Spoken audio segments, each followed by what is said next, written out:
కౌశికి రూమ్లో కింద కూర్చొని బాబుని ఎత్తుకొని ఏడుస్తున్న కౌశికిని ఓదారుస్తూ ఉంటారు జగదాత్రి, కేదార్.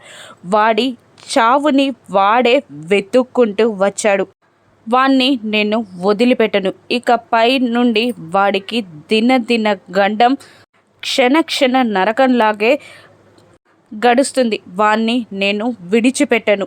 నా అక్కపై చెయ్యి వేసిన వాణ్ణి నేను చంపకుండా వదిలిపెట్టను అని కోపంతో ఆవేశంతో రగిలిపోతూ ఉంటాడు కేదార్.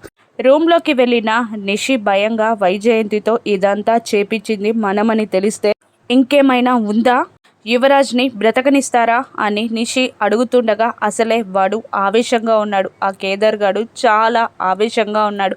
ఇప్పుడు గనక నిజం తెలిస్తే మనల్ని ఊరికనే వదిలిపెట్టరు అని వైజయంతి కూడా భయంగా అంటూ ఉంటుంది. ఇక ఆ రాత్రే ఆ కార్ అంతా చెక్ చేస్తూ ఉంటాడు కేదార్. అందులో ఒక కార్డ్ కూడా కనబడుతుంది.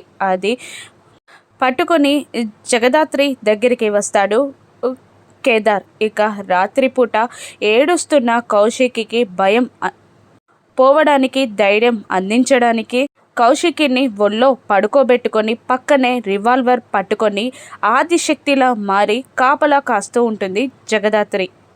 తెల్లవారాక కేదార్ చూపించిన కార్డ్ని చూసిన జగదాత్రి, ఈ కార్డ్ని మన టీంకి పంపించు, వాడెవడో ఎంక్వైరీ చేపించు అని జగదాత్రి అంటూ ఉండగా, నేను ఆల్రెడీ ఆ పనిని చేశాను, మనం ఇప్పుడు బయలుదేరేది అక్కడికే అని జగదాత్రిని తీసుకొని కేదార్ ఆవేశంగా బయలుదేరుతాడు. ఇక ఒకచోట ఆ కార్ని చూసిన యువరాజ్, వీడి కారేంటి ఇక్కడుందేంటి అని టెన్షన్ పడుతూ ఉంటాడు. ఇక ఆ రౌడీ ఉన్న బిల్డింగ్లోకి జగదాత్రి, కేదార్ ఆవేశంగా ఎంటర్ అవుతాడు. వాడు మత్తులో తూగుతూ ఉంటాడు. ఇక ఆ రౌడీని పట్టుకొని జగదాత్రి, కేదార్లు నిజం కక్కించగలరా? ఇప్పుడు యువరాజ్కి పడే శిక్ష ఏంటో రాను నెక్సెస్లో చూద్దాం. Thank you for watching.